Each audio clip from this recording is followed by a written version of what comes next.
Tras la muerte de Franco en noviembre de 75, siguió vigente la Ley de Prensa 66, impulsada por Fraga, pero gran parte de la sociedad y de la prensa empezaron a comportarse como si la libertad de expresión hubiera quedado totalmente impuesta.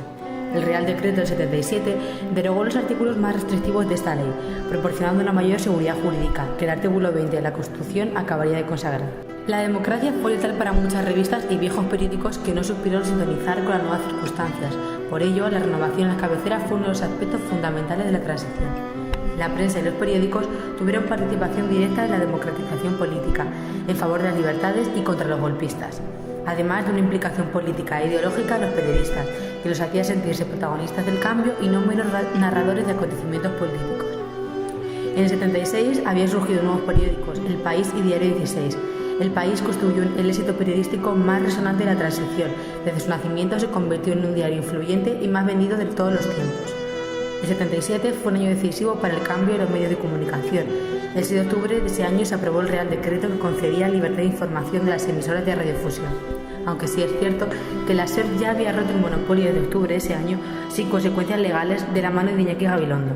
La radio estaba observada como un medio, digamos, menor, un medio más familiar, etc.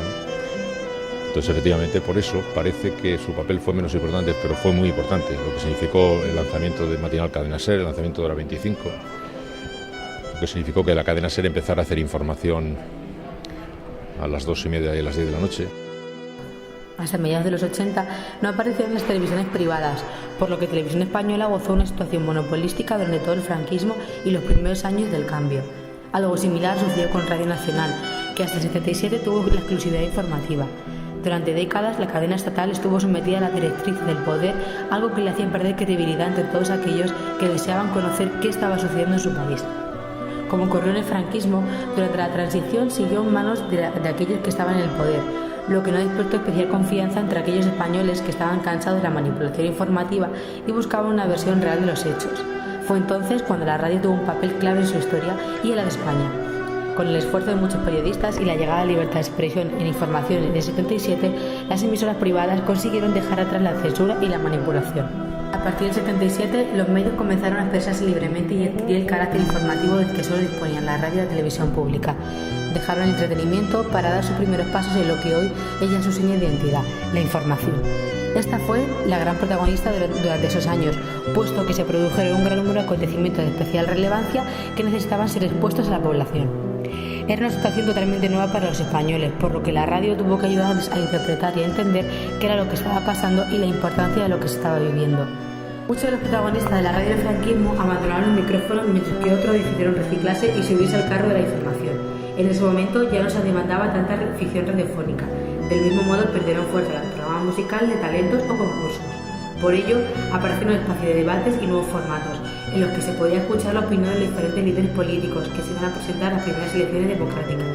Durante estos primeros años, la radio alcanzó unos niveles de credibilidad y audiencia que nunca antes había tenido y que posiblemente nunca volverá a tener.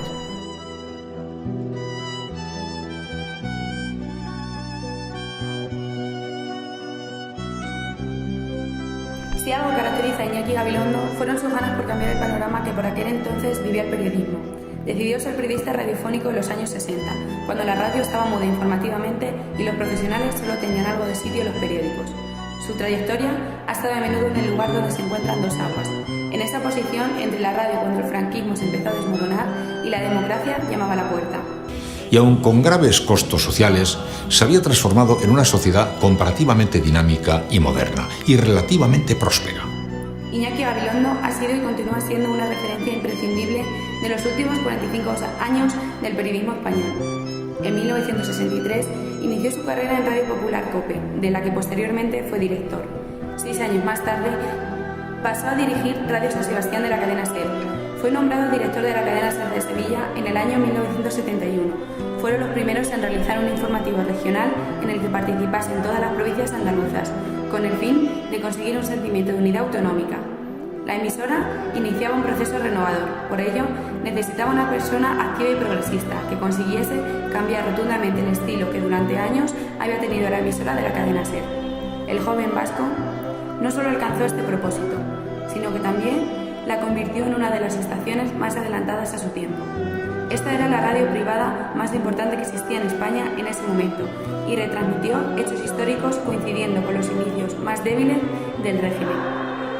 Unos logros que provocaron que los nostálgicos del franquismo utilizasen sus armas para que poco después de la muerte del dictador abandonase la emisora. Yo no he dicho en toda mi vida ninguna cosa que no haya querido decir. No me ha dicho nunca nadie lo que tengo que decir o callar. Por ello, sus palabras permiten ser testigo de las vivencias, las carencias y dificultades a las que tuvo que enfrentar y cómo con su esfuerzo consiguieron demostrar que eran capaces de hacer periodismo de verdad. Su andadura en Cadena SER Madrid comienza en 1978 como director de los servicios informativos al frente de Hora 25. En sus propias palabras, reconoce que durante el periodo de transición, Suárez quiso una televisión española en la que todos los profesionales no actuaran bajo el mando del gobierno. Esta etapa fue un gran hito en la historia de la televisión y la comunicación para el país, pues según cuenta Gabilondo, Radio Televisión Española con Fernando Castedo vivió lo que se llamó la primavera, un pacto que hicieron las fuerzas políticas que Adolfo Suárez propuso para que convinieran en hacer un ejercicio de darle a los profesionales la oportunidad de no actuar bajo el mando del gobierno. Empecé en el periodismo, no había información política, para nada. He pasado de un grado de gran intensidad pasional con la que la sociedad lo vivía a un grado de sobreexcitación en los personajes políticos y indiferencia en la sociedad. O sea, hemos pasado del hambre que teníamos cuando yo era un chico joven al empacho. El día que lo llamaron para capitanear los servicios informativos de Televisión Española, tuvo el inesperado problema entre el adiós de Adolfo Suárez y la incidentada investidura de Calvo Sotelo. Fue nombrado director de informativos de Televisión Española, al tiempo que se produjo el golpe de Estado del 23F, lo que hizo presentar el telediario de la noche, conociendo las dificultades que esto conllevaba. La fragilidad de la estructura del gobierno de Calvo Sotelo hizo que tuviera que abandonar Televisión Española. Tras recuperar su puesto como director en Cadena SER, en 1986 se incorporó al programa Hoy por Hoy, llegando a convertirse en el programa de más audiencia de toda la historia de la radio española. Y en esta cadena, a mediados de los 80, vivió una confluencia crucial de etapas en la empresa que determinó en buena parte el futuro de la radio en nuestro país.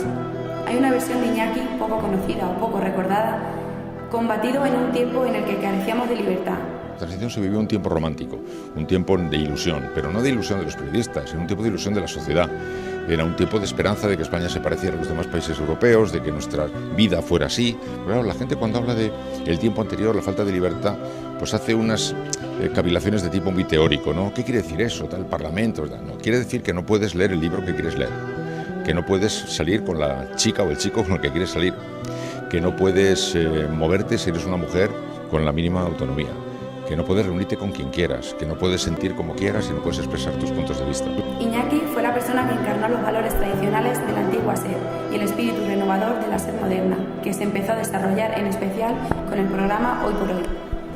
Los que hemos vivido aquella época tenemos siempre el inconveniente de que tenemos esa referencia marcada en la que pasaron cosas completamente asombrosas, como por ejemplo que se reunieran para hacer el pacto constitucional 7 caballeros, que ahora los veis en las fotografías y os parece perfectamente normal, pero es como si estuvieran sentados en una mesa pues Arnaldo Otegi, José María Aznar.